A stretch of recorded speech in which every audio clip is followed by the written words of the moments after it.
Hi, Zizaran here, and let's talk about recombinator. So in this video, we want to talk about the new recombinator system and especially how important it is to keep every single fractured item you find.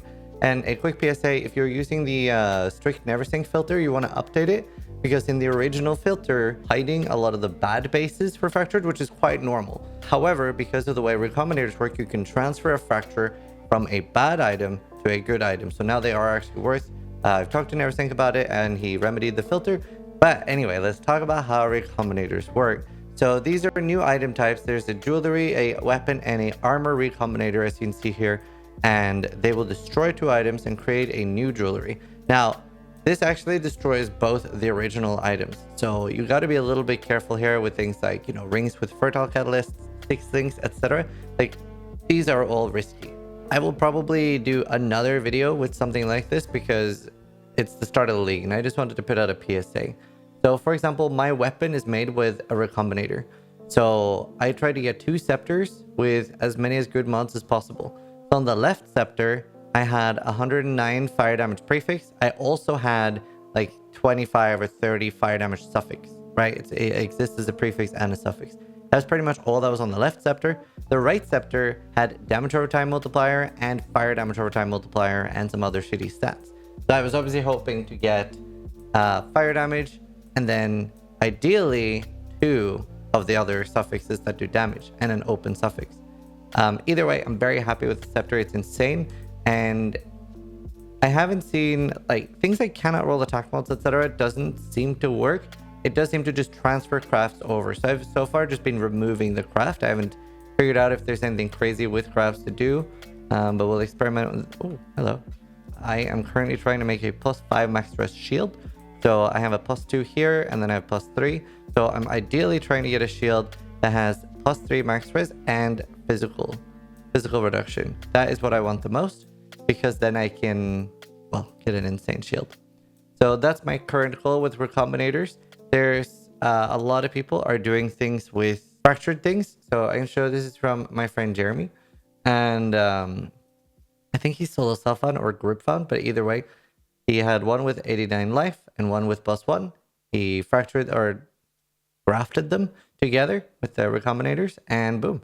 So you can have more. Apparently you can have, well, infinite. You just got to get lucky. So on this one, obviously it's insane. Like this is absolutely insane. So far for me, jewelry seems the most common, then weapon, then armor seems to be the rarest. And I'm currently just spam crafting loads of different projects, trying to graft really good items, basically. I like that. Steel Mage invented that, crafting. I like calling it that. This also means that grasping mails are incredibly good this patch. If you don't know how to get a grasping mail, you sell 60 breach rings to the vendor.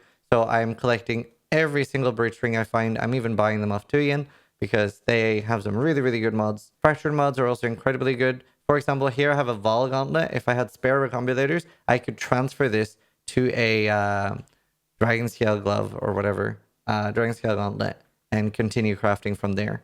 So even if you have something like, a shitty, really, really bad item with a good fracture on it or a bow, they can be fractured onto good things. So I keep pretty much everything that is fractured and a good stat. You can also transfer multiple essence mods to the same item, and you can also transfer multiple incursion mods. Somebody linked me a glove with all three of the incursion mods, the one that have resist and something like damage. So crit, damage, and damage. And that means they're a triple tier 1 resist, but with additional benefits. So those gloves are obviously insane, and then you just got to work on the prefixes separately. So there is so much good stuff you could do with the recombinators.